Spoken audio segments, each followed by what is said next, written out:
Welcome back to He's a Giant, a pod about the New York Football Giants 2025 draft class. I am your host, Sal, with my co host, Monty. What's going on, man? What's going on, man? I am very, very happy about this draft class. We'll get into the specifics, but man, I feel really fucking good and I feel a lot better than I've felt in a long time after a draft. This is the best draft class I think we have had as fans, going back to probably, I'm going to say probably like the 2010 draft class, the year before the Super Bowl run.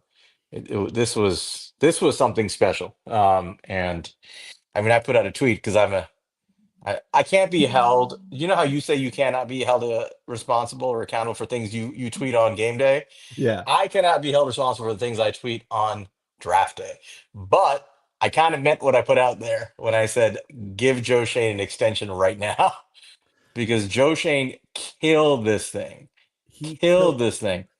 And look, obviously, there's a little bit of a luck factor to it. Like, there's guys that, we didn't expect to be there, and they're kind of lucky it got there. Darius Alexander shouldn't have fell. Cam Skattebo probably shouldn't have fell. Marcus Embo probably shouldn't have fell, or Marcus Bow, whatever. But the thing is, we've gone through this. That happens every year. There's always somebody who falls. We're just never the team that takes advantage of that guy falling. We help that fall happen. We continue it. But this year, every single time, Joe Shane ended that run. Yeah. Before you go any further, before I go any further, we're going to let people trickle in. I want to thank everybody for being here. First of all, like we said last time we did this episode a few days ago, for all your support. This is I don't think we were even planning on doing this episode in the recap until a few days later, but we were so hyped up today. We're like, let's just get this done. Let's do it.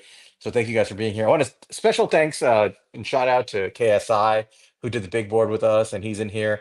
An extra special shout out to the Giants management and executive team in here. Chris Rossetti is a regular follower of ours, and we appreciate him being here.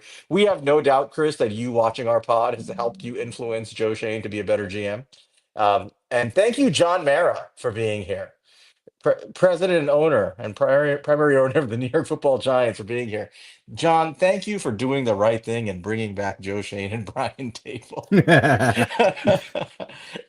All right, let's get to work, man. So Thursday night, the draft comes in. All the talk going into the draft was always, are the Giants taking a quarterback at 3? Is it going to be Shedeur Sanders? Are they going to try to trade back up and get somebody, whether it's Shedeur Sanders or Jaxson Dart or Tyler Shuck? And the rumors going into the draft, right, the week or so before, the Giants were leaning towards Jaxson Dart as their preferred QB outside of Cam Ward. Um, and the draft went as expected with Cam Ward going 1 to the Titans, Travis Hunter going 2 to the Browns. Giants came up and they picked who most of us thought they would at this point, which was Abdul Carter. So we shouldn't forget to talk about Abdul Carter at least a little bit as we go through the rest of this draft because he is really the gem of this class. So let's talk about Abdul Carter real quick. Yeah, Give let's me get your thoughts. I mean, once the pick was made, the Giants picked up arguably the best, if not the second best to the best player in this draft, and kind of a uniquely talented and athletic individual playing the edge position, who was an off-ball linebacker, wore that vaunted number 11 that Micah Parsons wore at Penn State, following the same path. Really an athletic and explosive freak.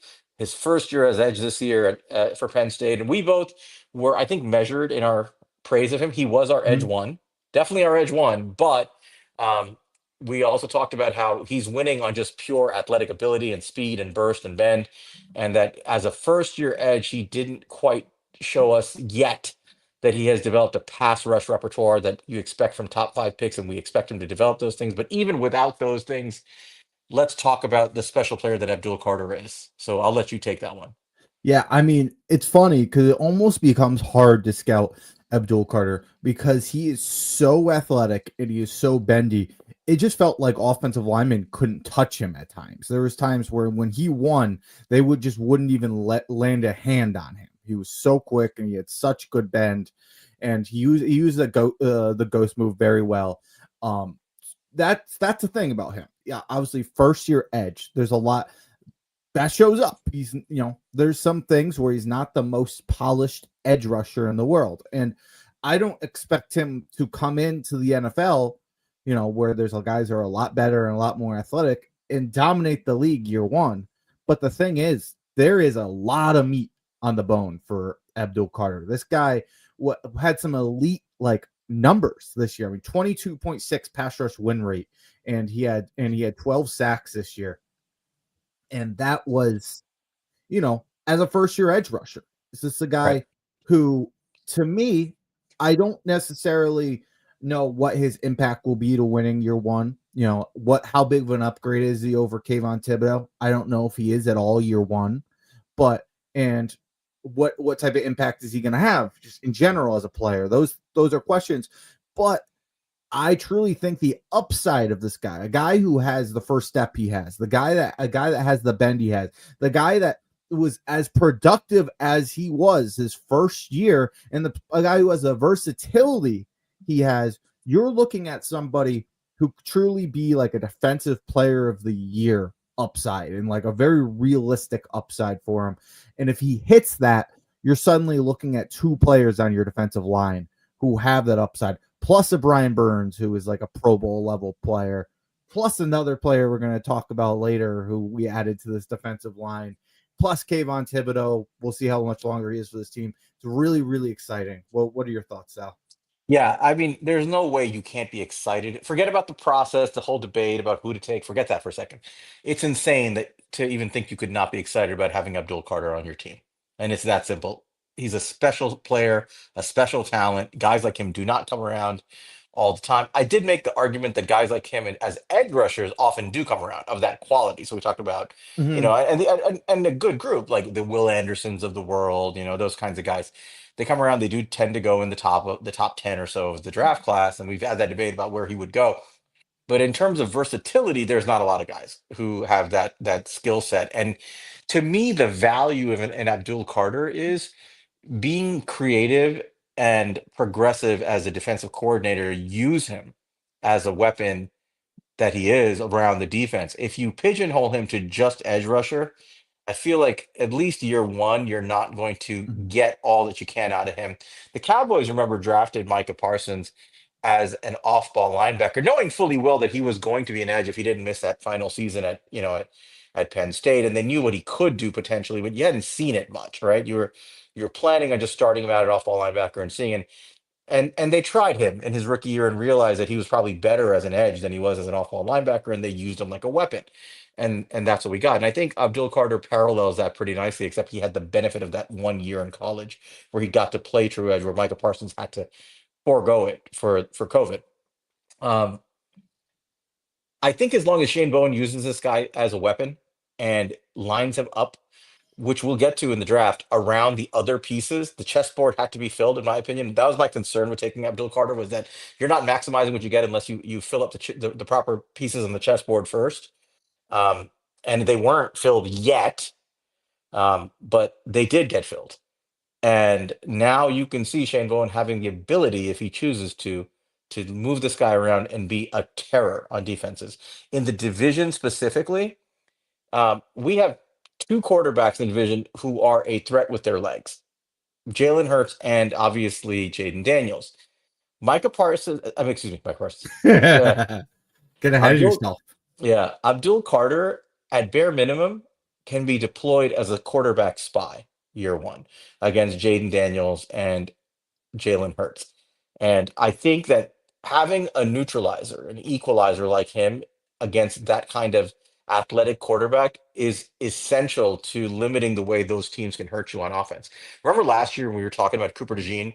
Cooper DeJean was viewed as like he was the answer, right? He was the new answer to modern NFL offenses that were putting big receivers, both like pass catching tight ends and big slots, all over the field, and you needed a safety or some sort of hybrid or a nickel to take on those roles and be able to be flexible and follow guys around. And he was the answer to that problem, that new age weapon. Abdul Carter is the type of answer, the neutralizer to the modern athletic mobile quarterback. And I think that cannot be emphasized enough. Yeah, and people talk about let's bring back the NASCAR, and I don't think obviously it's going to work totally to this. You have a lot smaller guys than you had back then, but there are certain variations you could do to this.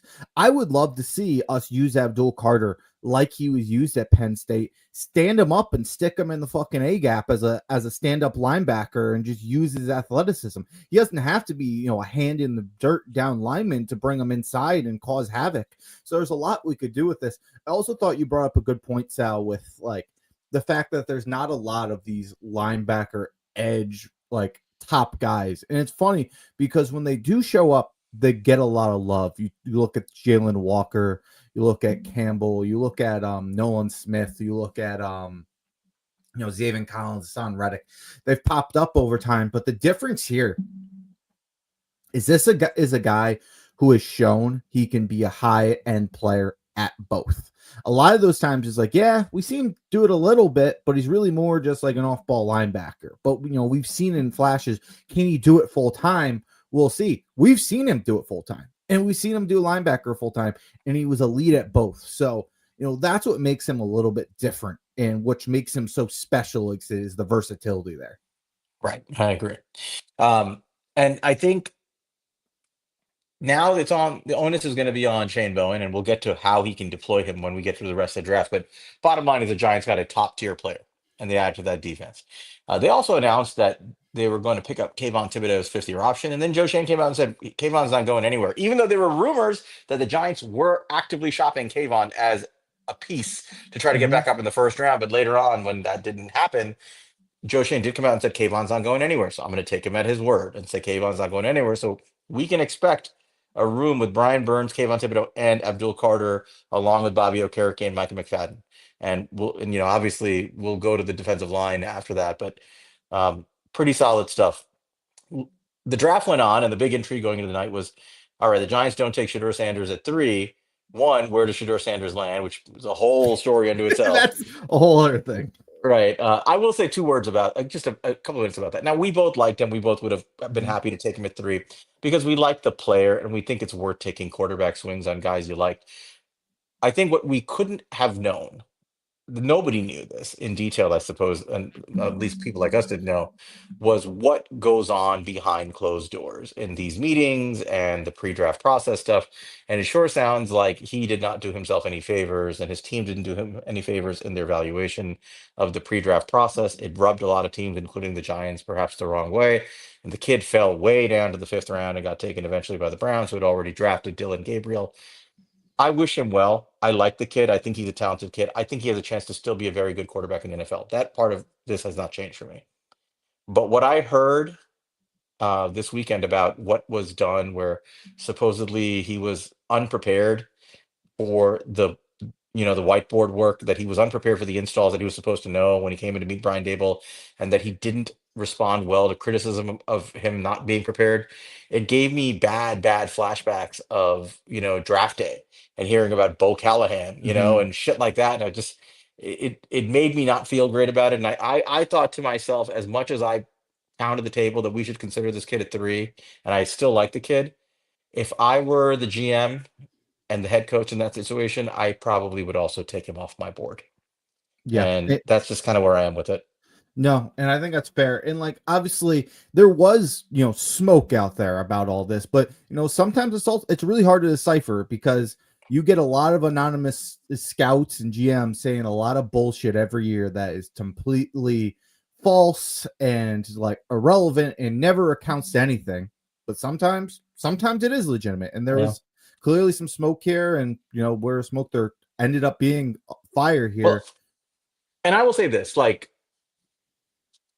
sometimes events like this in any person's life, and he's a young man, he's 22 years old.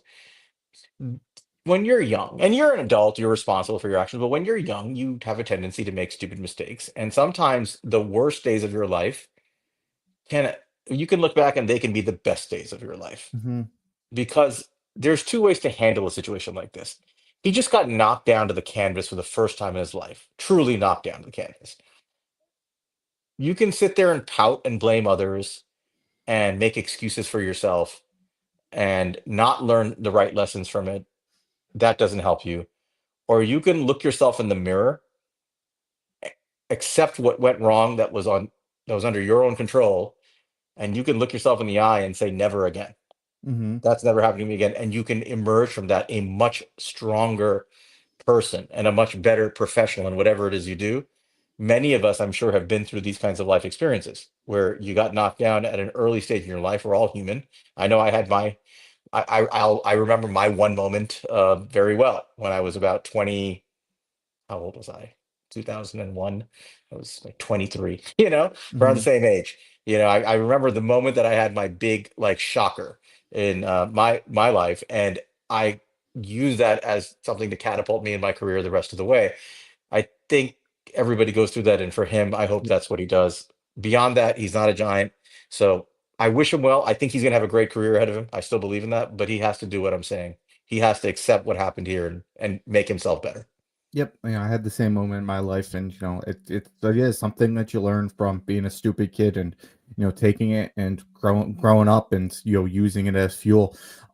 Yeah, the only one other thing I kind of want to touch on with it, just we can move out, and is I'll say too how the Giants viewed him. I still, from what I've heard, is that Shador was legitimately like they had the same grade as him as Cam Ward when they started this process. Clearly, Yep. things change, coaches get involved, should interviews happen, and things changed.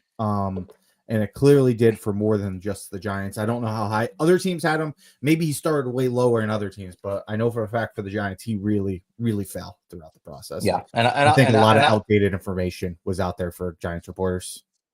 And I'll be rooting for the kid too. I wish him well, Mhm. but he's not a giant, and he's honestly not our concern. That's all I had to say about that. It's just since there was so much time spent on Yeah. him. What the Giants did do, though, as we kept hearing, is that the Joe Shane was frantically trying to trade back into the first round throughout the latter half of the first round, and as nobody got taken from a quarterback position, and we got into the 20s, he was finally able to pull the trigger with the I'm sorry, with the Houston Texans at pick 25, where Joe Shane flipped 34, our comp third round pick this year, the pick we got for Xavier McKinney and what's old buddy's name, Brederson, um, pick 99, and next year's third round pick to move up from 34 to 25. And with the 25th pick, the Giants selected what seems to be their quarterback of the future, Alex's favorite player of all time. Congratulations, Alex. Ole Miss's Jaxson Dart. Let's talk about Giants' new quarterback, Jaxson Dart. Yeah, man. So I was so on edge this whole draft because I didn't know when this was gonna happen. I didn't know who they were doing for. I didn't know what it was gonna cost. So I'm just like trying not to look at my phone to spoil it for myself and nervous about what's gonna happen. They finally did it. They finally go up, and I'll say didn't hate the trade. I obviously would have, I kind of just wanted us to stay pat, and I would have, preferred, you know, either a third next year or 99, but it was both. But we didn't give up 65. We didn't give up a second next year. I felt pretty good. Those are the two things I really didn't want to do. But at the end of the day, they went up and they got their guy. And Yep. I think the more, especially when I saw like clearly Shador was not even an option, seeing that and that it wasn't like we could have just waited it out and see, all right, we'll take whatever QB's left or anything like that. Clearly that was not a case. It was either Dart or I don't know. They probably wait another round to get a quarterback at that point. So I think they made the right move. I don't think that that's what they paid is that big of a deal in the scheme of just getting your guy. And although you and I were not as high on Jaxson Dart as some people, as some people in here, even I we both feel, I know from we and you have talked, that go get your guy. Go Mm-hmm. get, it doesn't matter who our guy is. Like all of us can discuss that and have dialogue all draft season, but your guy, my guy, none of that matters. Get your guy, Brian Dable. And I'm just glad they stopped pussyfooting around trying to decide who their guy is and just made a decision. Yeah. I mean, admittedly, we were not as we were kind of lukewarm when it came to Jackson Dart. Not low, not high, just kind of like we see a good player potentially. We saw things we liked, and we both commented on. I know I've said this multiple times. I think there's a good player in there.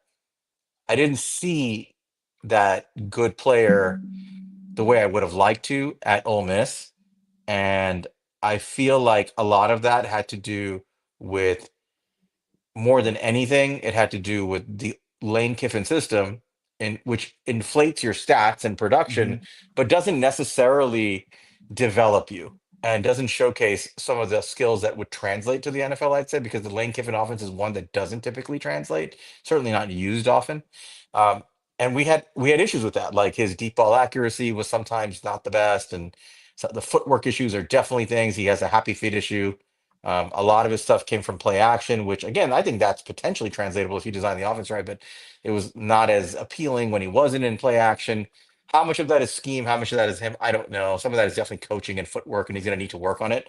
The Mhm. things I liked about him, we talked about this, were when he was able to run quick game and it was quick stop, 2, 3 steps, plant your foot and drive the ball. He did a great job with that. I thought it was very accurate. I thought he made some nice tight window throws. I thought he used the middle of the field really well in the short and intermediate area. And I don't think we saw enough of it in college. And we said this when we reviewed him, that we both felt that if he went to a more West Coast type system and was coached up in that way, he could really be a good starter. And but there are plenty of West Coast systems in the NFL, so we could see him being successful. We Mhm. both felt that maybe the Brian Dable offense wasn't ideal for him, but that said, Brian Dable clearly identified him as somebody he wants to work with. He likes the traits, the tools, whatever it is about the kid. Bill Walsh talks about leadership a lot, right? He that was a big thing in his review of quarterbacks, and Brian they touched on that. I think they liked him as a leader and the way his teammates responded to him. So while I'm not sold yet on Jackson Dart, the quarterback, I am happy that they picked their guy. They picked the Yep. guy they wanted. They went and got him. It's very clear to me that he was the one they wanted because all the other quarterbacks were on the board and they were not okay with taking that chance. They wanted him. They went and got him. That's all you can ask for as a fan, honestly. I mean, we can all be upset that they may or may not have taken our guy, but it's not about our guy. We talk about our guy for the sake of discussion. We want them to get their guy, and he was their guy. So they got him, and I'm happy they did. Yep. And what one thing I wanted to bring up to like our initial analysis, because one thing that really hurt Jackson Dart when we're just doing our grading is some of his struggles this year in the bigger moments, the gotta have it moments, and that's certainly like something that is worthy of criticism and something worth monitoring. But something I did after it drafted, because I remember seeing something from Fantasy Cash on Twitter. Everyone should give him a follow. He basically posted the EPA on 3rd and 7 plus from the top 3 QBs: Shador, Cam Ward, and Dart. And Dart had a pretty good EPA per dropback, and I was like, "Huh, that's weird," because we looked at this and the stats weren't great. And he's like, "Well, like if you did just 2024, I'm pretty sure you did better before." I was like, "Okay." So after we drafted him, I was like, "Okay, I should look at this and see." So just for a comparison, so Jackson Dart on 3rd and 7 plus, just a reminder, people, 54% completion percentage. He had 7.05 yards per attempt, 1 touchdown, 2 interceptions, and a 29.73 first conversion percentage. Not good. That was one of the lowest, second lowest passer rating and one of the lower conversion rates. But here is his numbers in 2023: 61.82 completion percentage, 9.25 yards per attempt, 4 touchdowns, 1 interception, and a 36.36 conversion percentage. So really big fall down in that area. So maybe there is an idea that is something that maybe we can meet in the middle on, and he's not what he was in that year, and he's not what he was in this year, and he's something in the middle. Another one just to call out too is he struggled in the fourth quarter. That was another thing we called out there. Going back to what he did, 60% completion percentage, 8.58 yards per attempt, 6 touchdowns, 4 interceptions. But the year before, 60.78, 11.9 yards per attempt. Really good there. 4 touchdowns, no interceptions. So much more efficient Yep. and really good. So maybe he's not either. Maybe he's not this year's. Maybe he's not the last year. Maybe it's somewhere in the middle. But that's at least promising to me that something that we were very critical of when we first reviewed him. Yeah, I agree. I think that look, at the bottom line is I don't care if he's not the person I would have taken or whatever he would. Like, I don't care about that. He's good enough to take, and he was the guy they wanted. That's what I care about. And he has the requisite tools. He has the arm. He's got the athleticism. Apparently, he's got the right leadership skills in the locker room. I think they do value that. But more importantly, he's got whatever it is he's got. Brian Dable wants to work with it, and I do love the idea that finally, finally, finally, Dable and Kafka specifically get a Hmm. chance to work with a young quarterback. It pisses me off to no end that it took this regime 4 fucking years to get here. Yep, That and it drives might me not get crazy. to, which crazy drives me Right. crazy. Well, we'll get to that. But if people remember way back in 2022 when we hired these jamokes, like the whole point was to have Brian Dable develop a young quarterback. The whole point was when you brought in Mike Kafka, he was the guy that helped work with Patrick Mahomes. You wanted these guys to develop a young quarterback, and they just won a game or two more than they should have, and decided that instead of doing all of that shit, they threw it all away and said, let's do it for Daniel Jones. And it really sidetracked this organization quite a bit. But I'm glad they're finally getting a chance to do it. I hope they get to do it more, but it's frustrating that we got to this point and we're finally going to see it. They need to hit a home run with this, man. That's the reality. Like, you don't need to see Jackson Dart play much this year. You just don't. Um, he needs to develop. I wanted Mhm. them to do this right, but they need to get it right with him. And if that means, and I've said this before, that you should commit another year or two to them to make sure you see this through, I'm okay with that as a fan. I would rather do that as I would rather be told by John Mara, fuck the results of the win and loss record. I'm developing this quarterback and I'm keeping these guys around to do that. Then find myself in a situation as a fan where my head coach and my coaching staff is getting fired after my young quarterback's rookie season. I don't want to see that shit happen. Yeah. No, I mean that was the biggest concern. That's why we wanted these guys fired, is because are they going to get 2 years with this guy they draft? That's the question. And they're going to have to win some games to do it. I know we'll see the number that ends up having to be, but they're gonna have to show it. And they made a good start in this draft by drafting really well and getting their quarterback. I will say I hope Jackson Dart's the guy for a lot of reasons, Yeah. because we finally have a team come together, and it would just so much help if we finally found our guy here. Brian, and make Brian Dable and Joe Shane the guys. Prove it this year. That'd be fantastic to me. And I'll be honest, dude, this guy, I love this guy's like attitude. If he's good and just everybody fucking hates this guy because he's just shit talking in everybody's face, I would love to see it. It's not going to be as much fun if he's shitty. Yeah, and we're being reminded that he was our QB5. He was. I mean, we're being Mhm. object. We're not gonna hide from our rankings and evaluation. There was a lot not to like in his tape, to be totally frank. And we're not the only ones who felt that way. Waldman didn't like him. A lot of people didn't like him for reasons about his footwork and his deep ball accuracy and decision making. There's a lot of shit to work on. I'm not sitting here blowing smoke up your asses about Jackson Dart. I'm not gonna be that guy. What I'm gonna say is that there's something to work with there, and these guys are here and they've chosen him. The organization allowed them to be here to make that choice. So they picked their guy. Good. Whoever it is, work with it. Don't fuck this up. A- an easy way to fuck this up is to get rid of them all quickly and not give them a chance to actually develop the kid. We've come this far. I do think that they should be given a shot to develop the kid. I think they should get this year. I think they should get 2026, and we can go from there. But that's my view on it. I'm going to stick with that mainly because I want to see it through. I want to see what we can do with a young quarterback with this regime. If they don't get it, I think it will be a mistake. Whatever the record is, I mean, we don't know how the season's going to play out yet, but I think it would be a mistake to draft a kid in the first round and then do this shit all over again where you fire people. Yeah. No, I completely get that. All right, so let's move on from that. So you ended day one with Abdul Carter. Nobody's going to argue with that being a great player that you added. Jackson Dart, you got your quarterback. Controversy about who it is, whatever. He's who they wanted. They got him. You entered day two, which was yesterday. Feels like it was a month ago. And we had pick 65, and we gave up pick 99 in the trade for Dart. So we only had the one pick. And you and I and others throughout the pre-draft discussion for months spoke about the importance of always drafting into the strength of the draft class. And this year it was defensive line and interior offensive line and running back. And I think I beat this drum so much. I wanted three new monsters going into the offseason, three new defensive line monsters. I felt like we needed guys to put alongside Dexter Lawrence to really open up this defense And I felt that if they just took Abdul Carter and didn't add a quality three tech to this team, we would not be able to actually realize what Carter could be. We would still be gashed in the run game.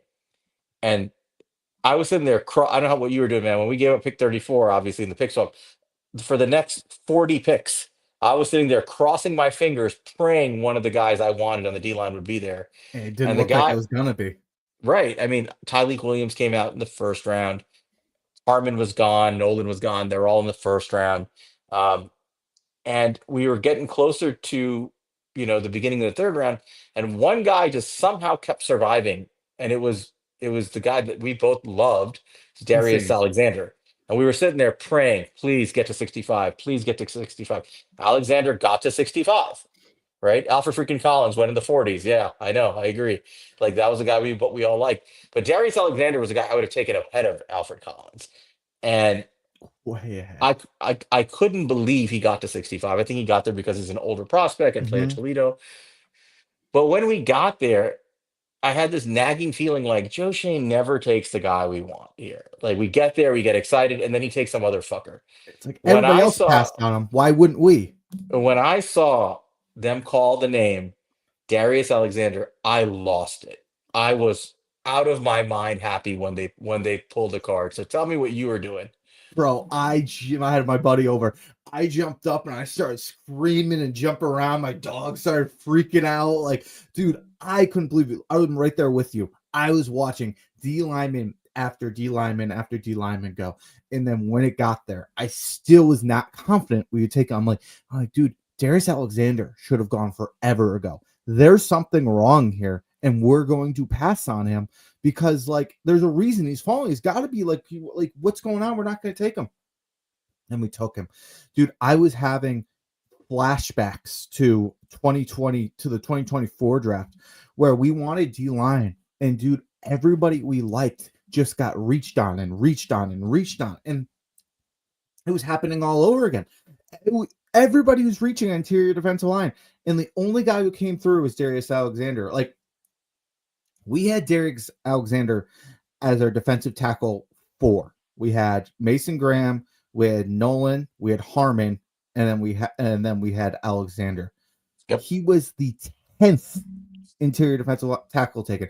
It went Graham, Grant, Nolan, Harmon, Williams, Sanders, Collins, Turner, Norman Lott, Darius Alexander. Like, He was 48 on Jeremiah's big board, so I thought there was no shot he was getting to 65. I could not believe it. And yeah, man, I mean, I think that this guy is just such a perfect fit. He is your ideal 3 tech. This guy is a guy who has pass rush upside, like real pass rush upside, and is also already a good run stopper. And he's got long arms, he's athletic, he's got the frame. God damn, man. That is one of my favorite picks in the history of watching the draft. Yeah. No. So so for those who don't know about Darius Alexander and don't understand why we were so happy, we've done 2 reviews on him. One on our own here in the show. One we did with Justin Pennick when we went on his show on Talking Giants a couple of weeks ago, talking about Alexander. Um, Darius Alexander is an older prospect. He's a 6th-year player out of Toledo. He's an interesting kid. He was recruited as a defensive end and was switched to offensive line for a year at Toledo for some reason, and then he switched back and he had to relearn the position. But what he already is an elite run stopping 3 tech, and he really is more than a 3 tech. He can play anywhere on the defensive line. He can line up on the center. He can go all the way out to 5 tech. I've seen reps with him where he's standing up. He's really a versatile chess piece, but at his best, at his core, he's a 3 tech. He's 6'4", 305 pounds. His measurables are insane: 34-inch arms, 10-inch hands. He ran a 4.95 40. He had a 31.5-inch vertical, which is pretty damn good for a guy his size. And he had a 9 foot 3-inch broad jump. Again, really good for a guy his size, with 28 reps on the bench press. He is strong as shit with big long arms. Very explosive when you watch him. Explosive burst off the snap. And despite his size, he has great leverage.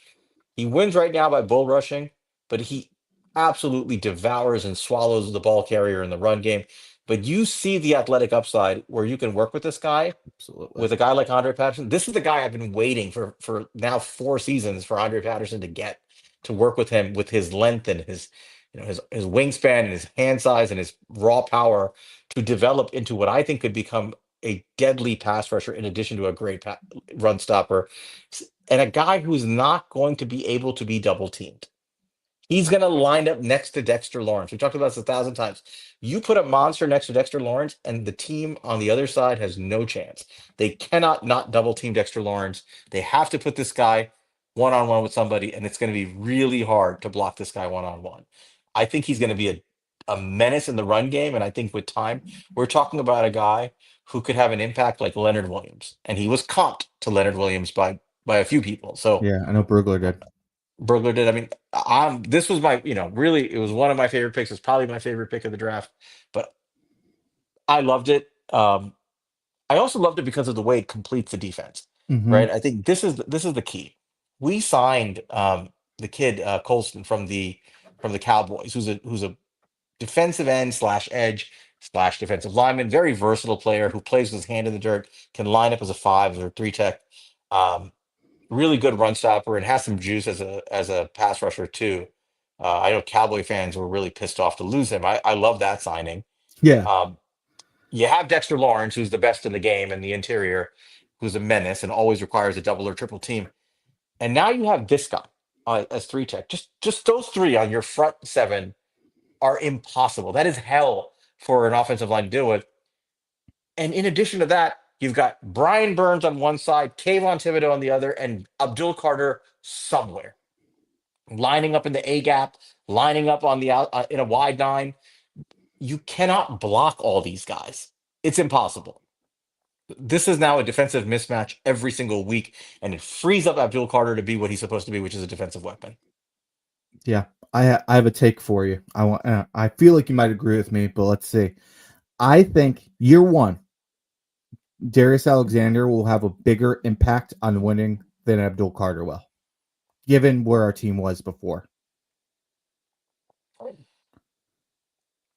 I think he will in an indirect way that won't show up on the box score. I'll put it that way. I think the presence of Darius Alexander allows the Giants defense to do things that it would not have been able to do if they didn't have him. Hmm. And it unlocks Abdul Carter. It unlocks Brian Burns and Kayvon Thibodeau. Yep. Honestly, it unlocks Bobby Okereke, a forgotten man who was damn near all pro 2 years ago. But because we can't stop anybody's run game on our defensive line, was always not utilized maybe to his best strengths, right? And now you have some real studs up there on the defensive line. I don't see anybody running up the middle anymore on the Giants. I think that's going to be hard to do. And they're going to have to try to bounce it outside. And I think you can use Okereke and Carter and McFadden properly, and it's going to be really hard for teams to run the ball on the Giants. And I think the presence of Alexander allows everybody else to be 1,000 times better. So from an impact perspective, I agree. I just don't think it'll show up on the box score Yeah. directly to him at least.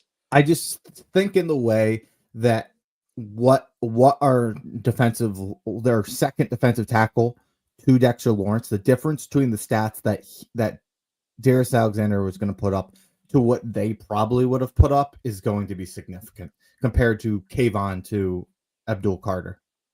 Hopefully, you can use Abdul Carter more as a weapon than just being a guy that takes Kayvon off the field. But But I think this allows you to, right? Mhm. I think this allows you to move Abdul Carter around wherever you feel like it. Now, I at this point, you have the personnel to do all of this. You have it. When we started the offseason, all we had was Kayvon Thibodeau, Brian Burns, and Dexter Lawrence, and that was it. And Joe Shane, to his credit, added two solid defensive linemen, including I think a stud in this draft, and brought in Abdul Carter to round it out. I think that the rate limiting step for this defense is just going to be Shane Bowen and how he utilizes it. That's it. I don't see Mhm. personnel being the rate limiting step anymore. Yeah. Um, yeah, so I mean, a great pick, and I was psyched, and I thought to myself, if the draft ended right now, I think I'm happy. Right after that pick, I Mhm. was so happy. It was We too. go to we get to day three because we gave up pick 99 in the trade to get Jaxson Dart, and we have think it was the third pick of the fourth round. And the guys that we were targeting, many of us were talking about, were Marcus Mbow and Cam Skattebo. They seem to be the two most commonly discussed players. Mm-hmm. And there was the Cam Scatabo camp. There was the Marcus Mbow camp. I was in the Marcus Mbow camp. You were in the Cam Scatabo camp. I know KSI was in the Cam Scatabo camp. Um, at least I think he was. Um, the Giants put in the card and they take Cam Scatabo, running back out of Arizona State. Um, talk about him because he's your guy. I was ecstatic. I said it multiple times that, people ask me, I would big up Bucky Irving guy. Who's your Bucky Irving of this year? And I had a hard time doing it because I don't know where these guys are going to go. Like Bucky Irving became such a value because he fell. And I don't feel as confidently about Cam as I did Bucky. I mean, Bucky was legitimately my running back one, but I felt that this was a guy who, if teams overthought him because of his testing, like his 40 time and whatnot, I thought this was another guy that you could take advantage of. And that's exactly what happened. He fell once he got to that, that 105 spot. I thought the value was just like too good to pass up. I was also split between Mbow and Scatabo. I was, as a fan, rooting for Scatabo because I felt like he was the most likely to be a good football player, and I just really liked him. But then there's the idea of, what O lineman's going to be there at their next pick. There's a lot of running backs I like. I can get Taj Brooks still, who I love still. So I was like, all right, probably Bo here, but I really want to see Scatabo. Scatabo goes. Scatabo, I mean, everything we know now was definitely the right pick because we ended up with both of them. So I love Cam Scatabo. He willed his team to the playoffs. He was the entire offense for Arizona State, and he was untackleable. There has only been three running backs who have had more than 100 forced missed tackles in the run game in a season. Ashton Jeanty this year, Bijan Robinson a couple years ago, and Cam Scatabo. That's the end of the list. I have like another list. I'll just pop up right here. This was, yards after contact compared to missed tackles forced.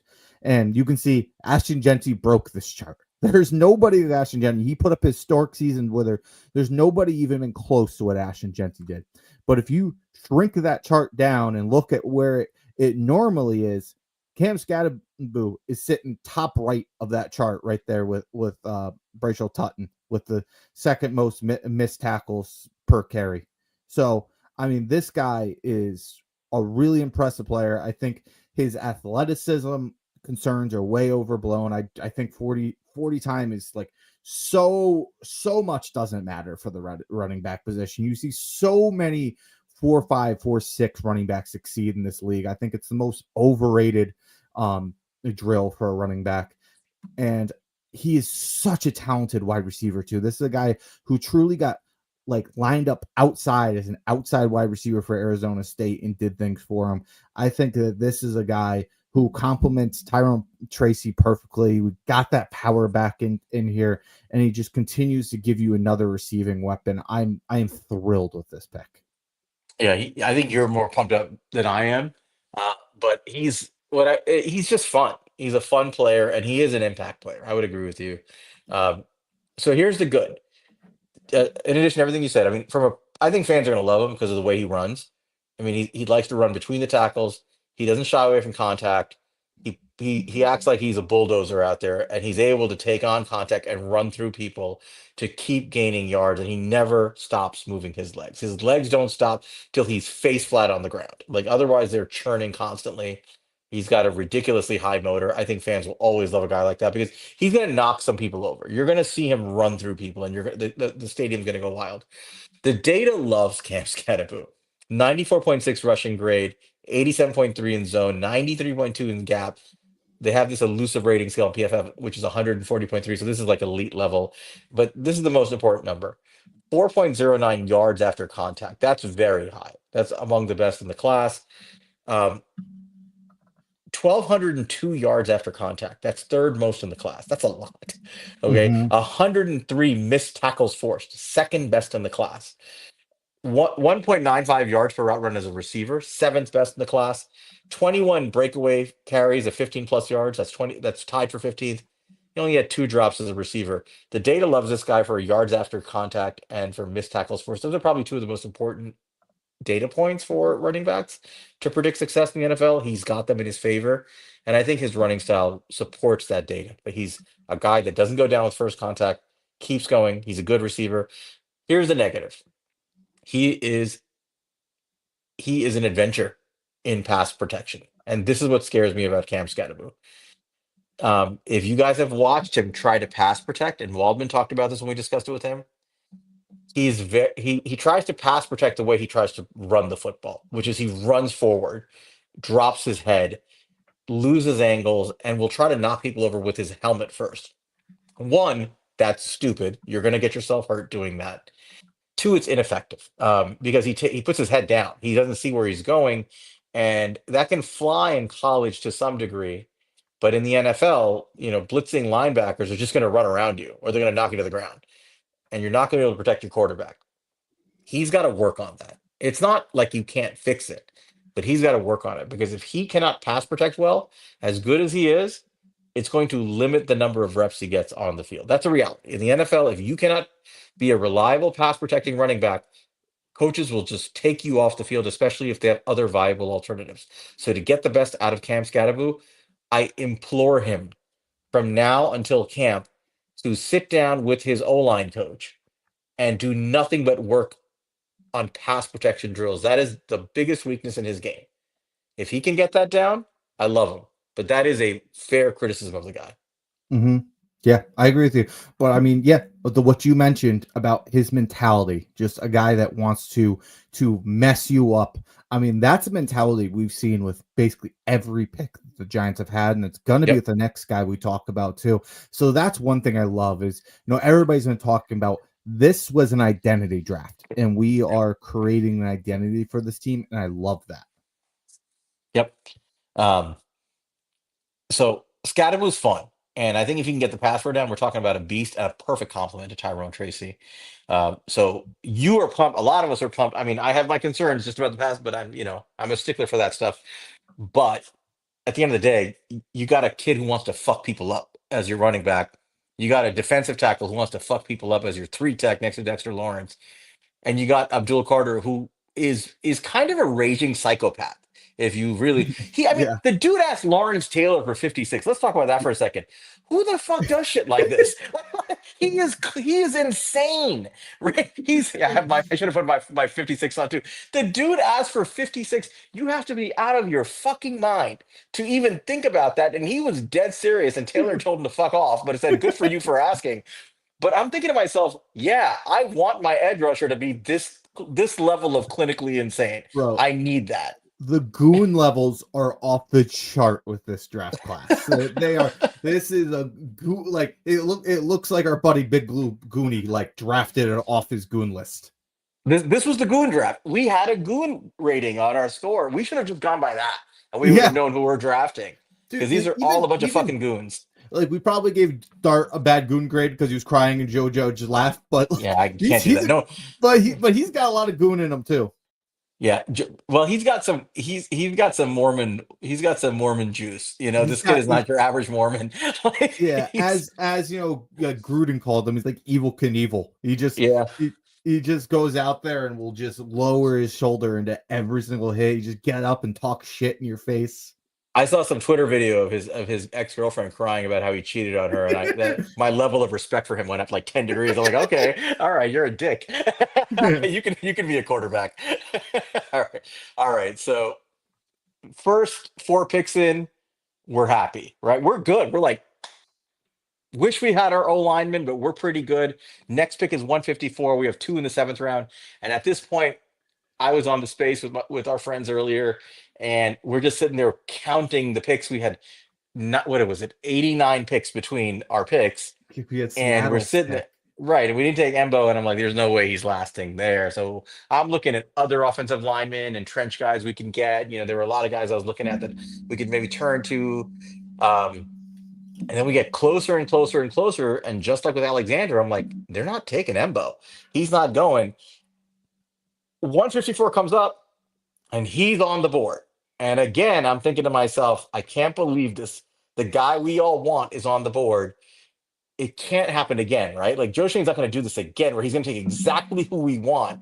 He's not going to do. He's going to take some fucker we never heard of, It's and then the 3 times in a card goes row in. for me at that point. Yeah, and the card goes in, and it's Marcus Embo off at right tackle, really more of a versatile lineman from Purdue, and we lose it at this point. Crazy, bro. I couldn't believe he fell, and I couldn't believe we took him. Like, again, it was like, it felt like if he was falling, it was for a reason. There was a reason he was falling. And, there's all these things about, red flags and stuff like that. And, they'd asked him about it after, and they were like, no, it was between Skattebo and Mbow with our last pick. We had nothing that was like that. We had an issue. So they were thrilled. They jumped at it and took him. Again, dude, took another absolute goon in Mbow. I mean, this is the guy who's, we were on Talking Giants, the other week, and Justin had us on and talked some O-line, defensive linemen.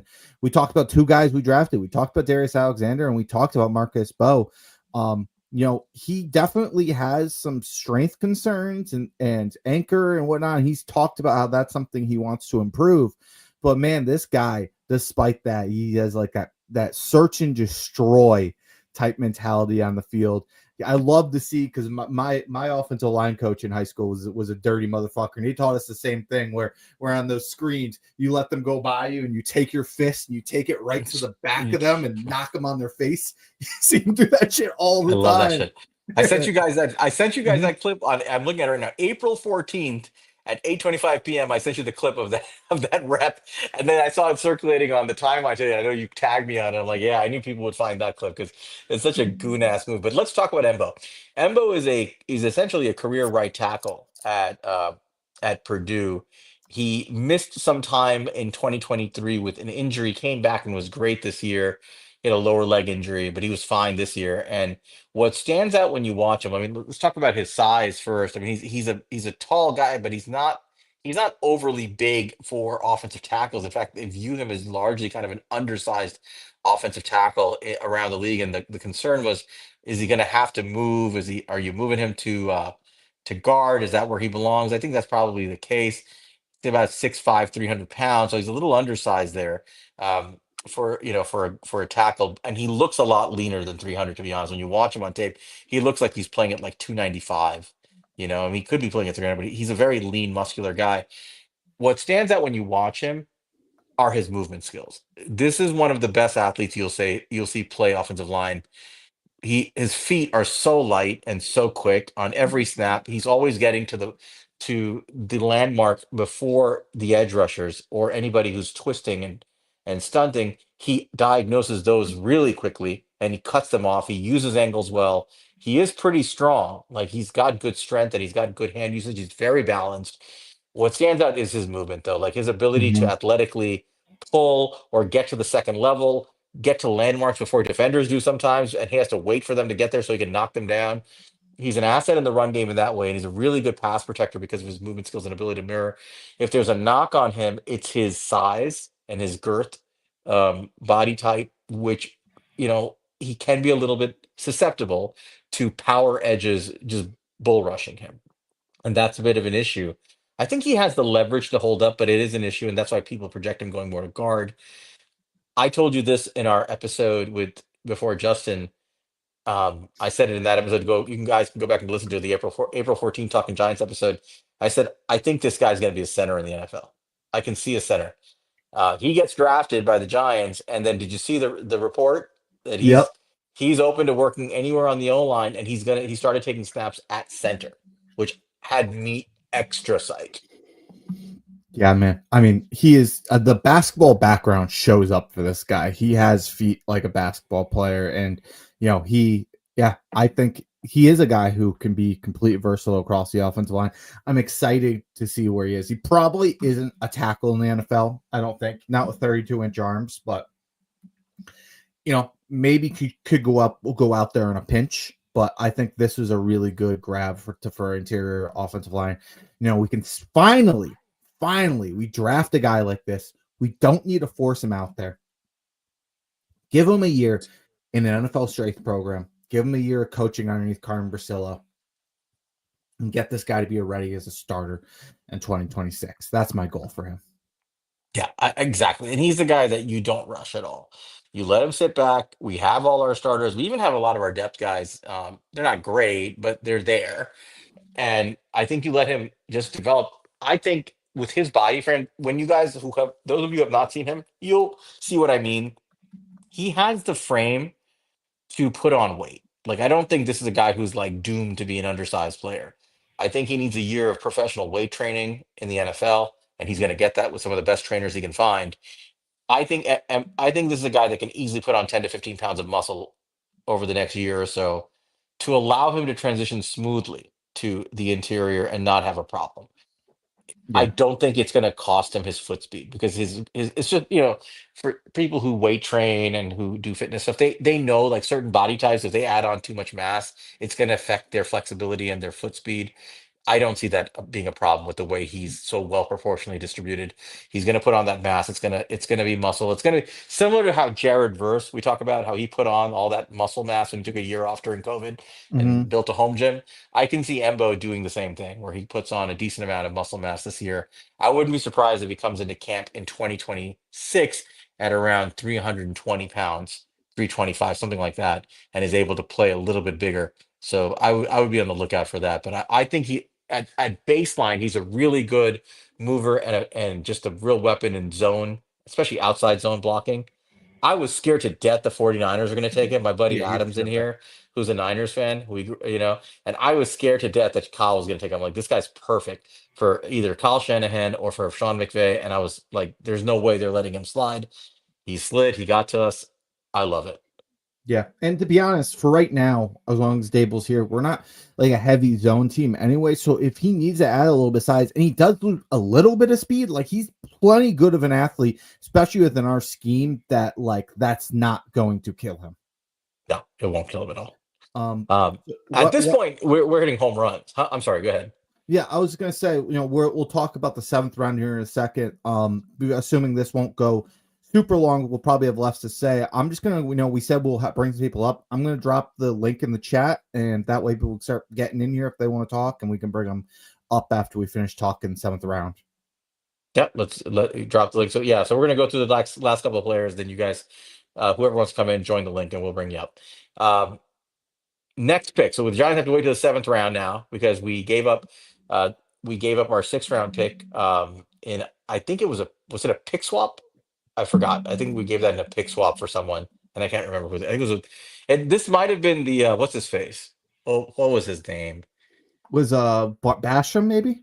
Was Yeah, this the Boogie because Basham. it was 30? Right, it was a Boogie Basham like pick swap. So we basically took their seventh round pick, and they got I think our sixth round pick, something like Yeah, I that. think that's why we didn't Uh, have a six. so it was a huge gap again from 154 to two whatever it was 217 or something like that, where we Mm, picked again. And at this point, you're just looking for the best possible players you can find. It could have gone a lot of ways. I remember somebody in the space asked, "Have we taken a tight end yet?" I said no. And I was like, it's going to be hard to see Joe Shane not take a tight end. I mean, our tight end room right now is Theo Johnson, who was coming off a foot injury, not a Liz Frank apparently, but a foot injury and surgery. And obviously, Daniel Bellinger is going into his final year of his contract. We also have Chris Manhertz, who the team loves, but he's more of a blocking tight end. And you have the guy that we got from the Broncos. I'm forgetting his name. Delpit, right? No, I can't remember. Actually, oh I can't man, remember who is it. Manhurts. No. The guy we got from the Broncos, who was drafted a couple years. Oh, I Whatever. know exactly what you're talking about. I'm forgetting his name right now.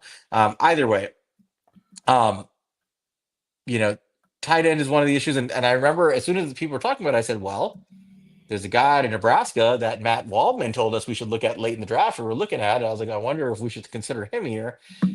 And sure enough, the card goes in, and the Giants are like, tight end Thomas Fidone from Nebraska.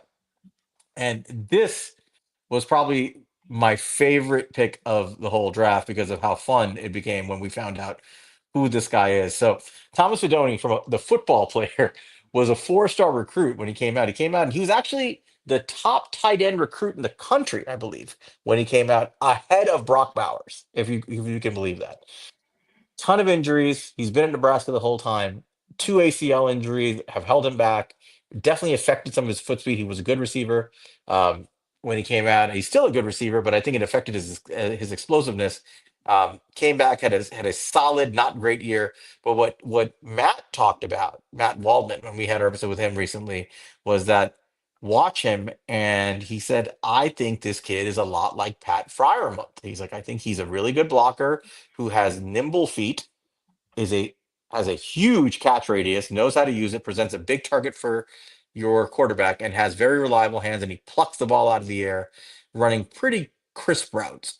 And I went back and watched him, and I would agree with Matt that that's exactly what I saw. I mean, he's not explosive as a runner, but he's reliable, and he does get a decent amount of yards after contact and force missed tackles once he gets the ball in his hand.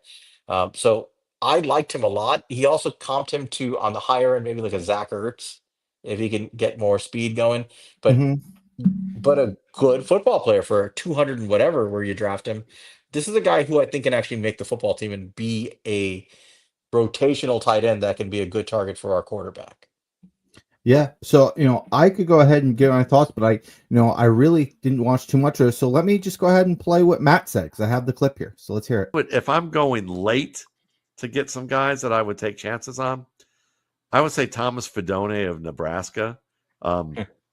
He's 6'5", 243 at the combine, but he lost about 15 pounds before he got there. He had an ACL tear in his career. He was a 4 or 5-star prospect coming in. Good blocker. Really good blocker. But he also is quicker than you'd expect, has some really nice footwork as a runner after the catch, and catches the ball very well. He's a good route runner, good all-around player. Reminds me of I gave comparisons of version A player, version B player. Pre-combine player, what we saw on film, kind of a Pat Fryermuth type. Okay. In the way that think of Pat Fryermuth, his first year in Pittsburgh, not the way Arthur Smith has been misusing him. Then you would say version B player would be Zach Ertz would be the aspirational play. If he can if he lost the weight because he wants to show he's more of a receiver so he can get drafted earlier and he wants to play at that weight, I think he proved that he could be good in that respect. 4'7" is not shabby for a tight end at that size. So I like him. So you have it. One of Matt Waldman's guys, which is always a good sign. Matt does his work.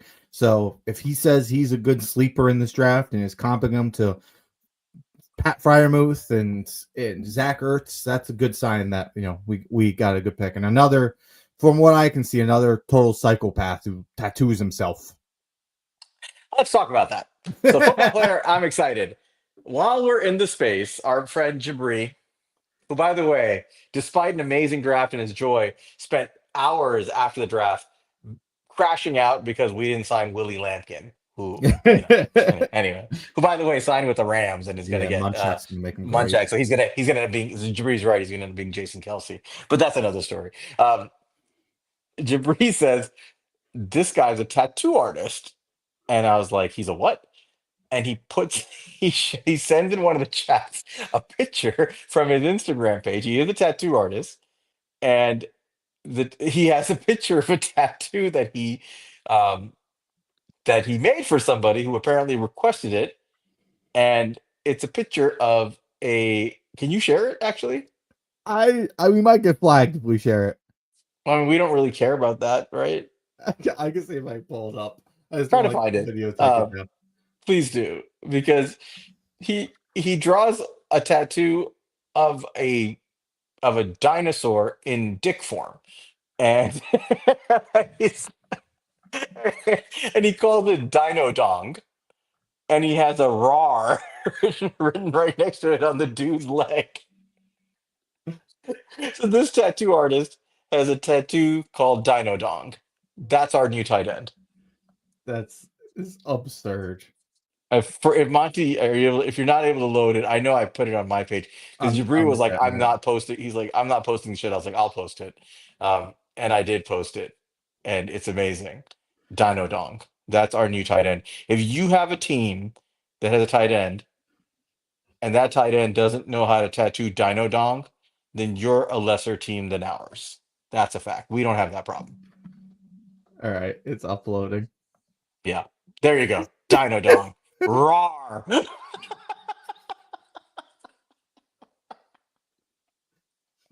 Did you see? Amazing. Did you see the video? The video I made. Yes. I made The from Super Bad. super bad. Yeah, Yeah.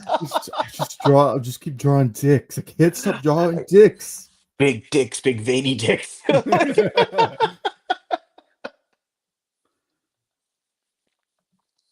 Crazy. So our new tight end, you know, he's a tattoo artist, and maybe he'll draw a Dino Dong on everybody in the locker room. Or some variation of it. Maybe that can be the Giants' like battle cry, Dino Dong. Anyway, so that was the most fun pick. One more pick, and then we'll get to everybody else. The Giants have one more seventh round pick, and what's a Joe Shane draft without a defensive back? We were all waiting for it, and there it was. He takes Korie Black out of Oklahoma State, and I admittedly have not had a chance to watch Korie Black. I try to watch whatever I could before I got on, but tell me what you know about Korie Black. Yeah, I mean, I just watched what their kind of breakdown was there at the end. They were talking about him on stream. They're saying he's a guy who really kind of showed up this year, and a guy who was really they thought could thrive in a zone system, and a guy who did have the athleticism to run with guys. He tested extremely well. He ran in the 4.3s. He had a 39-inch vertical. So,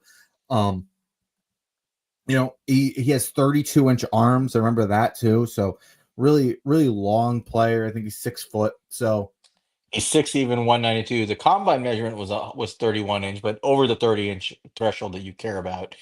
39-inch vertical, which is excellent. He had only a 9 foot 9 inch broad jump, just a little on the lower side, but his 40 time 4.35 with a 2.54 20 and a 1.58 10-yard split. The shuttle was 4.34, which isn't great. His 3 cone to 7.01. I think his short area stuff is not as great, but he has good long speed. He has good size. He has good wingspan. And whatever I could find about him, the way he seems to play is a guy who's able to run with guys and use his wingspan to get in the way of receptions. I don't know much else about him, and I think we'll have to do a deep dive and actually watch his film and see what we can find out. But it just seems like a guy they bet on the athleticism and traits here. yeah, I mean that's pretty much what it is. So seventh round pick, you bet it's smart to bet on these traits, guys. Yep. And there you have it. The Giants had 7 picks. They got Abdul Carter and Dare and why am I forgetting his name? God. Jackson Alexander. Jackson Dart. Right. Well, they on defense they got Gotcha. yeah, they got Alexander and they got Abdul Carter, and they also added this kid Black at their final pick. And on offense they added Jaxson Dart, Cam Skattebo, Marcus Embo, and Dino Dick drawing Tommy Fidone. So I would grade this draft honestly as transformational. Mm-hmm. Um, that's how I look at it. I mean, this was an incredible draft. They accomplished everything that we would have asked them to set out to do. This defense is ready to be one of the top defenses in the NFL. They have an identity and they have a way to win football games now, which is something we haven't had in a while. And I'm giving this draft an A plus. Yeah, I'm between an A and A plus. I think it's a culture. It's a potential culture changing draft if these picks hit. Really incredible. Yeah, I mean, obviously the guys have to hit, the coaches have to work with them, but the personnel is there now, right? The personnel is there, and a lot of this is because Joe Shane had a really good free agency period. Once we complimented him in real time on that he handled free agency the way we would have wanted to see him do it, where he plugged up the necessary holes on the roster with quality players and didn't leave himself a lot of areas of need going into the draft. And what that allowed him to do was just take really excellent players every time he got a chance. And I really believe it's going to have a lot of benefits for this team this year and next year. I'm so much more pumped about this season coming up. I'm not expecting a ton of wins, but I'm expecting a good football team and a great defense. And I think there's some juice on this offense. There's at least something. There's a pulse here with Russell Wilson being a better quarterback than anything we've seen since Eli Manning. Cam Skattebo and Tyrone Tracy in the backfield, which is a fun duo. We'll see what the tight end room does, between Dino Dong and Theo Johnson, and I don't know if we'll see what happens with Bellinger. But the receiving room is still, it can use help. They didn't add a receiver. They signed like 5 receivers that are UDFA's. We'll get that we'll see how that shapes out. But I mean, even if you're going in with Neighbors and Slayton and Wandale and Hyatt, you've got something to work with. And at least for Russell Wilson's skill set, I think that's plenty. Yeah, I know. Daniel Jeremiah called this draft a starter draft. This is a draft where you find starters. You're not necessarily finding top end talent. Luckily, we had a pick where you could do that, but most people couldn't. But you find starters, and I think that's what we did. Yep. I loved it. And I couldn't be happier. If you told me last week, if you told me Wednesday night when we did our last stream, like it would end up like this, I would have taken that 100 out of 100 times. Yep. This is as good as it gets. All right. Do we have anybody teed up or no? Yeah, we have our guy Ferris is here. So let's bring him up. And Hey guys, how we doing, What's up, dude? Ferris? What'd you think of I'm the good. draft? I'm good. It was good. It was a good draft. I didn't know. I didn't know y'all were an hour in. My bad. I don't want to keep everybody here. No, we Okay. didn't bring anybody in till an hour in, so you're perfect. Okay. Cool. Yeah. Yeah. No, I really liked it, man. I think the first 3 picks, 2 out of the 3, I knew all about. Jackson Dart was pretty much. Well, it's kind of like I'm waiting to see because watching him at Old Miss, I really didn't. I really didn't get it. It had a lot of talent and stuff like that. Oh, my bad. Give me a minute, guys. Can you drop me off? I gotta handle something. Children. You're good, brother. I know how Sal that feels. knows that too well. You got to Benadryl them before the show. You got to put it in their food and a little bit under their eyelid. No, don't do that. But yeah, you got anybody else there? Oh, wow. Did you see what D-Kit just put in the chat? No. We signed Juice Wells. Okay. Wow. All right, so Juice really Wells. like that. All right, so Juice Wells is the wide receiver from Ole Miss. He was a transfer from South Carolina. This guy who was really highly rated coming into the 2023 season had a down year, had some injuries, transferred, and wasn't quite as impactful as we thought that, as the college football community thought he could be. Part of that is Trey Harris just emerged, but Juice Wells is a talented player. I'm going to pull up his stats, but again, this is one of the targets for Jaxson Dart. So you're adding a wide receiver with familiarity with the quarterback. I do like doing that. Yeah, I love that. I know we talked about multiple times, when we were talking with Shador Sanders, we're like, can we get one of these, guys supposed to go 7th round? And then when it was with Dart, it was like, can we bring in, we were a big fan of Trey Harris, but that was going to be a tough one to do and still do what we want to do in the draft. I think it was best, even if he was there at 65. I much prefer going a route like Darius Alexander. That'd be an ideal situation. But Juice Wells was the guy that we mentioned, a guy who, was highly productive at a young age at South Carolina, and then he transferred over to Ole Miss, and he just really never lived up to the hype that he was supposed to have, and it really killed his draft stock. Do you have some of his stats? Yeah, it's ugly. So a little background on him. He started his career at Fort Union Military Academy in Virginia. Then he went to JMU in Virginia for a year. Then he went to, and he had a great year there, transferred to South Carolina, had an awesome 2022 season, which is why prior to 23, when we did our reviews, we had Juice Wells as somebody to watch for, who we thought might have a good year. He wasn't in our top 5 or anything, but he was a guy that we talked about. And he had a foot injury that derailed him, and he ended up transferring. And I think everybody expected a big leap with this Lane Kiffin offense, and he just didn't have it. No, I think that the injury to his foot is something to be worried about. He doesn't seem to have the juice Wells had before. Yeah. But he's older. He's 24. He's 6 feet, 205 pounds. He's an inside receiver. He can play kind of all over. I'll give you his slot snaps are about 50, wide snaps are 342. He was more balanced in 2022. He was more like a 60-30 kind of 65-35 guy, outside inside, mostly outside. Strong based, wide frame. But his data is awful this year. I mean, he only had 28 catches and 56 targets, 550 yards, 19.6 yards per reception, which is a lot, and 6 touchdowns, which is a lot. But his receiving grade was woeful, 60.2. Yards per route run was really bad, 1.49. We want to see closer to 3 and above. Um, that's when you get into the really good category. 1.49 that's not good for like a tight end. That's really bad for a wide receiver. Mhm. 15% drop rate. That's awful. You want that number in the low to mid single digits. 25% contested catch rate, also awful. You want to see that in the 50% or above range. His grade versus man was kind of average, 61.9. Um, the only thing he has going for him is his average depth of target. I think this is kind of, he's a UDFA, so he's a camp invite for the most part. Um, I think what you're hoping for is that maybe another year removed from the foot injury, he's healthier and Mhm. he can do more. I think that's the hope. And obviously he has familiarity with Jaxson Dart. Yeah, I mean, he is a guy who started off his college career really well, so it's disappointing CLFL. I mean, he actually he was actually at James Madison at one point too in 2020 and 2021 before he went there. He was obviously that was before James Madison went to FBS, so it doesn't show up in the stat sheets, but he had 603 yards and 6 touchdowns. He was a freshman All-American, and in 2021. He had 1,250 yards and 15 touchdowns, second team All-American, set the JMU single season receiving record. And then, and you talked about he went to South Carolina, had another year. This guy was a phenomenal, like really high end. The people were talking like, can this guy be a first round pick going into that, that 2023 season? And then has foot injury, just has never been the same player again. So, it's a guy who I'm happy we're taking a swing on, but not necessarily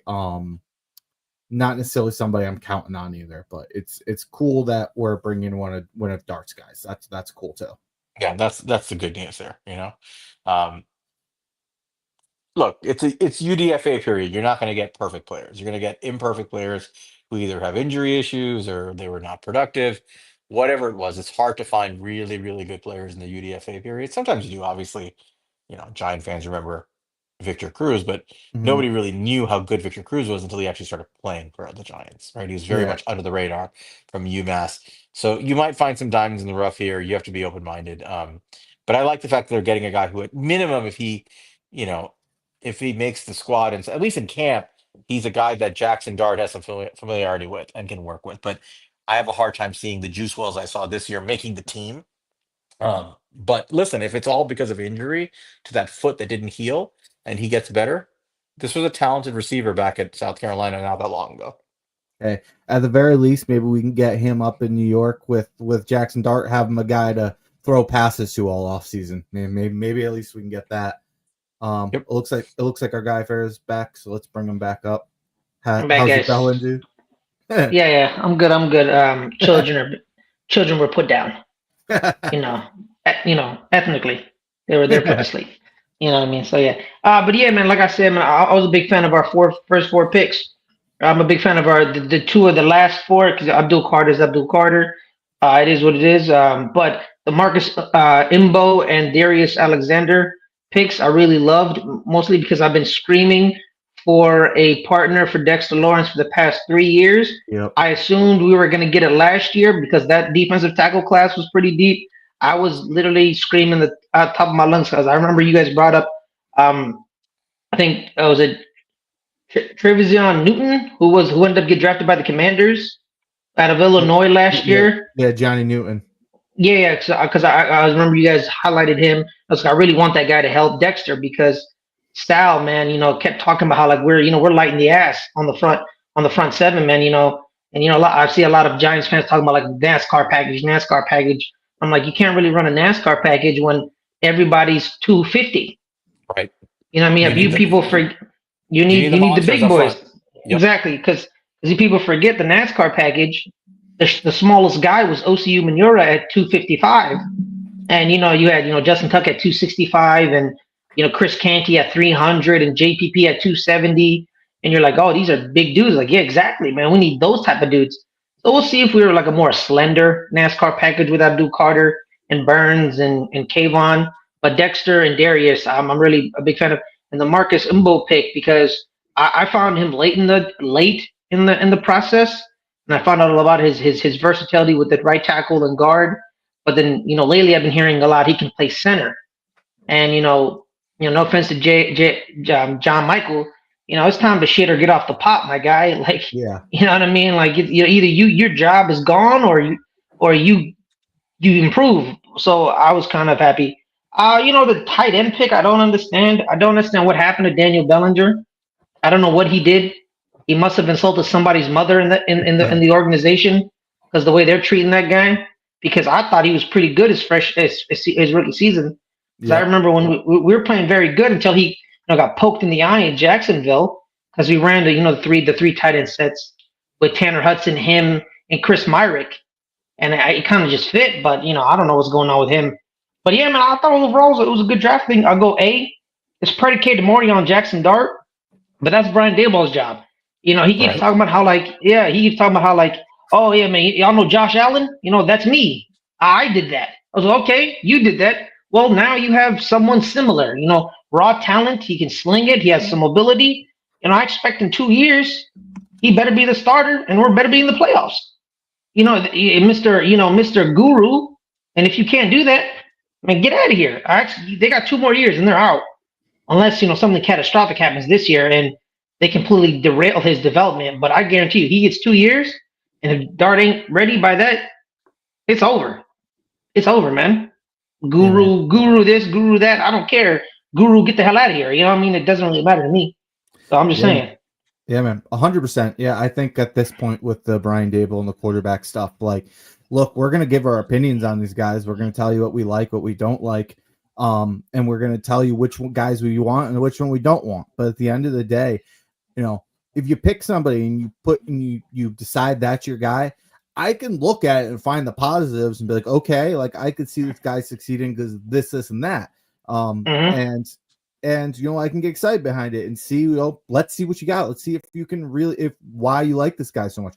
But if you don't draft anybody, there's nothing to get excited about. Like there's no chance. You're not giving yourself even a chance of finding a franchise quarterback. And that's what they've done for the last 4 years. And now they finally gave themselves a chance to get one.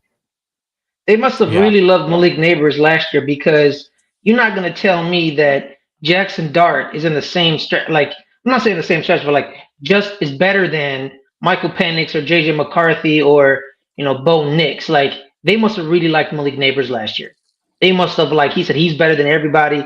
We think he's like the second best player in the draft, because you could have had your Jackson Dart last year if you believed in any of those quarterbacks, but apparently they didn't, and they preferred Malik. So we'll see. I have a slightly different take. I think Joe Shane has made mistakes. Not that Malik Neighbors is a mistake. He's obviously outstanding, but his approach to roster building and the draft has been fatally flawed, I think, for a long time now. Yeah. And I know I've argued with Giant fans. I'm like, this guy's not it. And for a long time they're like, well, it takes a long time to build a team. And I think a lot of us have said no. Like in the NFL, 1 or 2 years of good drafting and good free agency, smart decision making, you should have your shit turned around. I think Joe Shane learned a lot of lessons from his first 2 years. As a first 2-year GM, he made a ton of mistakes, obviously the Jones contract, but a lot of stuff with the drafts. And what I've been seeing since then, slowly but surely, is him turning the Titanic around before it hits the iceberg again. And he's turning prior mistakes into learning opportunities where he's getting things right. So, for example, he let Xavier McKinney go for what really amounts to very little money relative to what he was willing to probably pay. Like the relative amount of money that was the difference between what they were offering, I think, and what he got was probably not a lot, especially when you talk about like the guaranteed dollars. They knew that he was a great player, but they were like, valuation, blah, blah, blah. They let him walk, right? And you let a great player go who ended up being the best safety in the NFL last year, right? And being a beast. So he and then he drafts obviously Newman, who's a very different kind of player. He's more of like a cover 2 type safety who can work well underneath and covering half the field as opposed to center field. And I think that he learned a lesson when he paid for Holland. A lot of people gave him shit and they're like, "You're paying for Holland, you didn't pay for McKinney." And I viewed it as, no, he learned that you need that guy. He learned his lesson that it's okay to pay the safety if he can cover all these different bases and be a Absolutely. high quality safety that can play center field and give your underneath guys more room to work, and it's worth the money. So I thought he learned his lesson when he signed Colston. I thought he learned the lesson that I need a defensive end who can actually hold up and be rotational and can stop the run. I thought he learned his lesson when he signed a Devo that, hey, I put all these draft picks into these cornerbacks, and they're not hitting. I got to get a sure thing here. I thought he learned his lesson when he got adaptable offensive linemen, guys who could play all over the place. So I thought he started showing a lot of signs of that in this offseason and the free agency period. And I think in this draft, he just let it come to him and he hit a home run. I really think he hit a home run and learned his lesson from prior drafts. And all of a sudden, just like that, this roster looks like it's on the cusp. It's really on the cusp of being competitive week after week. I'm not, again, I don't think when it's all said and done, I don't see this as more than like a 7-8 win team, at best. I still think that's what we're looking at because I think it takes time I for agree. rookies to have impact. But that's a far cry from like a 3-4 win team, right? Mhm. And it's looking like it's Absolutely. heading upward. And that's a big deal. And I'll say Also, too, I believe, like, oh my bad. no, go ahead. You go, Monty. No, I was gonna say, like, like, okay, I'm not comparing him to Howie Roseman, like, because Howie Roseman is like on like another stratosphere of GMingness. But Howie, when he makes a mistake, he automatically corrects it. Right. Because I go to the Justin Jefferson Jalen Rager situation. They Mhm. choose Rager over Justin. They realize they made a mistake. Everyone says you made a mistake. Everyone called him out of his name. Everyone's saying like you're an imbecile. And guess what happened the following year? The He trade trades for for AJ Brown. Brown. AJ Brown. He trades for AJ Brown, and then he drafts Devonta Smith. Well, they were two So separate. You got Smith the next year, and then AJ Brown the year after that. yes, Yeah. exactly. So like Yeah. he basically said, y'all keep making fun of me. I'm a double stack on y'all, and that's what he did. And then Right. Minnesota has Justin Jefferson and the great yards and the great player he is. Philly has a Super Bowl. Nobody in Philly cares that Minnesota has Justin Jefferson anymore. Yep. They don't care. They don't care. They're like, okay, break every receiving record in your history and be the greatest receiver. That's cool. We got a Super Bowl. Y'all got Justin Jefferson. Who really won? Who really won the thing? You know what I mean? So like, that's what it is. You make a mistake, you fix it. You make a mistake, you fix it. People make mistakes. Just fix it. Yep. Right. No GM bats 1,000. Exactly. I'll say to you and Sal's point earlier, kind of like with the quarterback position.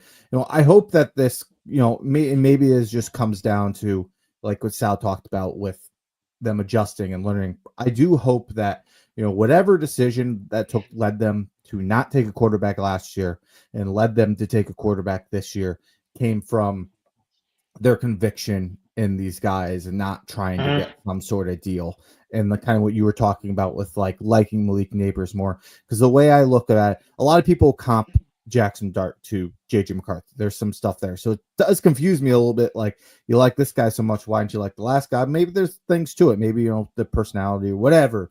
I don't know what it is, but to me, I would I would rather be taking the discount at wide receiver than I am taking the discount at quarterback. I'd rather be going into this draft and drafting Luther Burden with pick 34 as my discount Malik Neighbors and have my quarterback than having Malik Neighbors and getting a discount JJ McCarthy. So again, I just hope that the process they used with quarterback was truly just them finding their guy, and that wasn't their guy last year.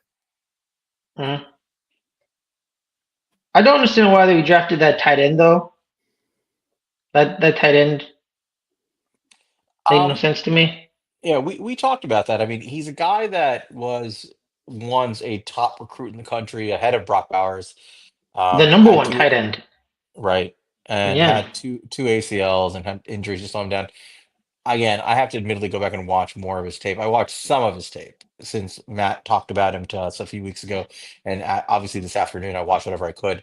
Um, but at the end of the day, he's a good blocker. He is pretty nimble on his feet. He makes himself a big, you have to watch him to see, but he makes himself a gigantic target for quarterbacks with a big wingspan. He plucks everything out of the air and he's reliable, and he does knock guys over to get yak. So he does the Yeah. things we kind of value. He checks the boxes as a tight end, and I think he's decent at that. We're talking about, seventh round pick. I think ultimately the tight end room is one where I feel like Joe Shane has never been satisfied with what we have, despite the swings they've taken. Obviously first year Bellinger, who I liked, and he had a good first year because his eye plucked out, and he hasn't been the same since. It sounds like Mm-hmm. they certainly don't trust him as much.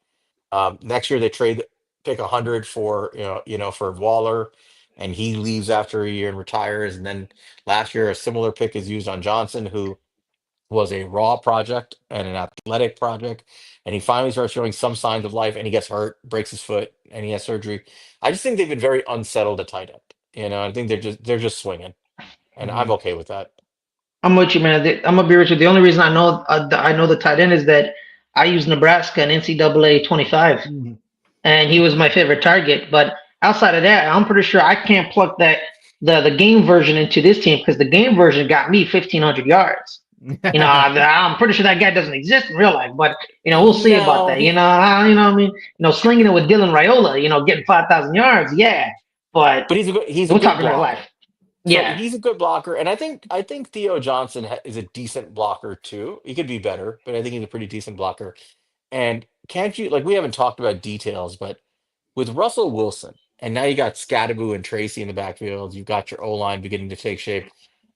I can see this team running a shit ton of 12 personnel, with these guys, especially with these two, because they serve as both good inline blockers who have some juice as seam route running receivers. And I think the ability to disguise what you're doing through play action with 12 personnel like that with these guys, I think is valuable, especially with Russell Wilson at quarterback. Yeah, man, I can't wait to watch Cam. I can't wait to watch it because I've been watching Cam since he was at Sacramento State because we can get some Sacramento State stuff here in California, Mhm. and I've liked him since then. I think he took them to the playoffs, and I think funny enough is I think they lost to Cam Ward in a Yeah. shootout. There was Incarnate Wood and Sacramento State were in a shootout. I think they beat Cam Ward. I don't remember. I think they did. And then Cam transfers to Arizona. Then Cam, I don't know, both Cams. They're both named Cam. That threw me off. So Cam goes to Washington State, and then Cam goes to Arizona State after they did their shootout. And I'm like, yo, they're ballers. I don't Yeah. know, And then I remember watching Cam with his year in Washington State. What's funny enough, that year allegedly he was like the fourth best QB in that conference. If you really think about it, because they thought it's like him, DJ, and Bo Nix, and Michael Penix, and Caleb Williams, and It was it a was loaded like year. yeah, the last year of the Pac-12 was amazing. So like both Cams I've watched since FCS, and I was always a big fan of them. And Cam Skattebo, man, he basically dragged them in that second half against Texas. Like it was over for Arizona State.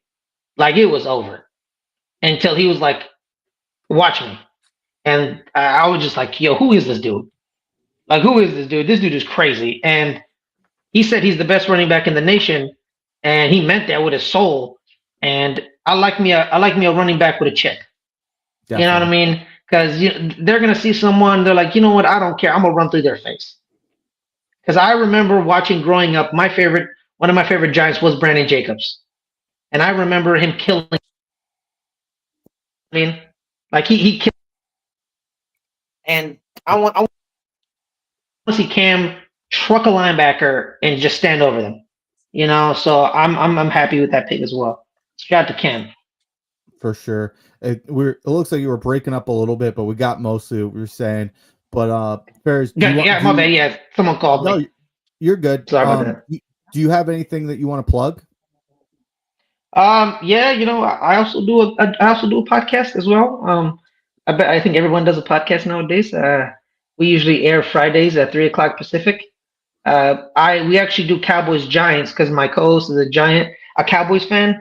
So we'll talk about their draft as well. It's called Good Friends Better Rivals. Which is apropos because of the rivalry. But yeah, Fridays 3 o'clock Pacific, Giants Cowboys. We talk football, NFC East. Usually ranting how the Eagles keep getting away with stuff, but I just want 6 wins, man. I just want 6 wins. That's all I want. Yes, I think sir, we can man. get 6 wins. I think we can get six. I think we can get more. Let's do it. Okay. Let's get Yeah. more. Yeah. Yeah, let's get I'm, more. I'm definitely feeling a lot better about this team after this weekend. Absolutely. All right, man. Well, thank you for hopping on with us. It's a pleasure as always. Hey man, it's always a pleasure to join y'all, man. You guys teach me a lot of stuff, man. Y'all teach me a lot, and I really appreciate you guys what y'all do it. The Giants community, man. Like I keep up to date with the draft stuff because of y'all, man. Your positional videos, your live all 22 breakdowns, man. Y'all do great work, man. Y'all do some tremendous ass work. That's all I say, Thanks, Appreciate man. you, man. man. Y'all keep killing it, man. Keep killing it. We appreciate all the support, and everybody go check out Ferris podcasts. So yeah. All right, man. Have a good one and you, enjoy. Ferris. Have a good one. All right, we got anybody else teed up? Nope, that was our only one. So maybe All right, I'll probably what? No, everybody else is enjoying themselves. I don't blame anybody else. Last chance. Anybody else wants to come up? Hit the link. You want to put the link in one more time? Give them one last shot. Otherwise, we may just close this out. Yeah, maybe I'll jump in a space or something or start one if Yeah. someone has one going. Yep. All right, last one. We'll give you guys a minute or two, but let's do some closing thoughts on the draft before we give anybody else a shot. Monty, why don't you give me your thoughts now that you've had a chance to digest what's going on? Yeah, man. I mean, I think we've touched on basically everything, but kind of reiterated a little bit is I think that we found an identity this draft. I think that we got some hard-nosed motherfuckers on this team, and I think that can change the mentality of the team. I think you helped build an identity of a defense and a pass rush to this team. I think Darius Alexander and Carter can make that special. I think that could be the strength of this team that can carry you to victory and be balance out any other weaknesses you have on the team. Ideally, the best world is where you have that with one player and one quarterback who can do that. And we'll see what Jaxson Dart can be. Maybe he can be that. We'll see. But if not, hopefully he can just be a level that can give them a chance to win while this defense is really carrying the load, because I do think we're building that type of situation where we could do that. Overall, I think this was a starter draft, like Dana Jeremiah said. I think we came out of this with 3, 4, maybe more starters. We'll see. So really, really happy with the draft. It just felt like everything felt like it fell exactly how it had to fall for us. Yep. I think my goal going into this draft weekend was you can't just have a good draft. We talked about this. Justin said to us, well, it's exciting because you get a chance to get better. Well, you're definitely going to get better. You're going to get new players, right? The question is not do you get better, but did you make up ground on the field, right? The field, to me, is the division. The Cowboys, the Eagles, the Commanders. Did you make up ground with them this weekend? And you had more draft capital to work with because you were in last place. I think I took a look at the Cowboys draft. I look at the Eagles draft. I looked at the Commanders draft. For the first time in a very long time, I think Joe Shane lapped Howie Roseman. I think Joe Shane lapped Adam Peters. I think Joe Shane lapped the Cowboys. I think he made a lot of ground up on the division rivals, at least from the draft perspective. That's my opinion based on all these players we've studied and seeing who went where. And Yeah. it's not just going BPA or getting, need. It's about drafting for impact. The identity you talked about has been created on the defense, and it's more than just defense. It's an identity of guys who want to come in and fuck people up on offense, on defense. They want to hit you, they want to run over you, they want to take you down. It is a violent football team. It is no longer a bunch of cream puffs. This looks like a violent football team that is going to soften up the defense, soften up the other teams that they play both on offense and defense. And while there is a lag in quarterback play, let's face it, we are going to be last in the division in quarterback play even now, even though it's better than years past. You can make up a lot of ground with a run game that can soften people up, with guys who run through people, and a defense that's going to hit the shit out of everybody and make them think twice about trying to run all over you. They made up ground this weekend. They made a big impact. They've set their identity. It is the beginning of something good. ultimately every draft class, every GM is judged by, did you find your quarterback? And I don't know if they found their quarterback or not, but they seem to think they did. And if they're right about this, if they are right about Jaxson Dart and they turn him into something real, this team has a chance to be competitive for the division and beyond for a very long time. That is all you could have asked for coming out of this weekend. Make an impact, set your identity, make up ground on your division, and give yourself a chance to have your quarterback of the future. He checked every single box. It doesn't get better than that. I agree, wholeheartedly agree. And it's not just. I think this goes way past like any Giants bias or anything like that from us. They filled needs, all this, the style, the people, all that we've talked about that we like about this. But if you go ahead and compare us to, where these guys were in consensus big boards, you look at what the production grades were from next gen stats, all those things have us as like a top 3 draft class in here. So like, it's not just us. Anybody from a statistic standpoint would point to this being a great draft class, and you can't do anything other than just give a hand to Joe Shane and give him his flowers. That he absolutely killed this draft. We'll see how that shows up on the field, but on paper he killed this class. Anybody teed up? Nope. All right. Well, before we close it out, I'm going to leave you guys with a quote that I think exemplifies perfectly the identity of this football team after this draft class. And it's a quote from Darius Alexander. You might have seen it. This is the quote. I love taking my opponent's will and just watching them go to the sideline and not know what to say to the coach. That's what I'm fucking talking about.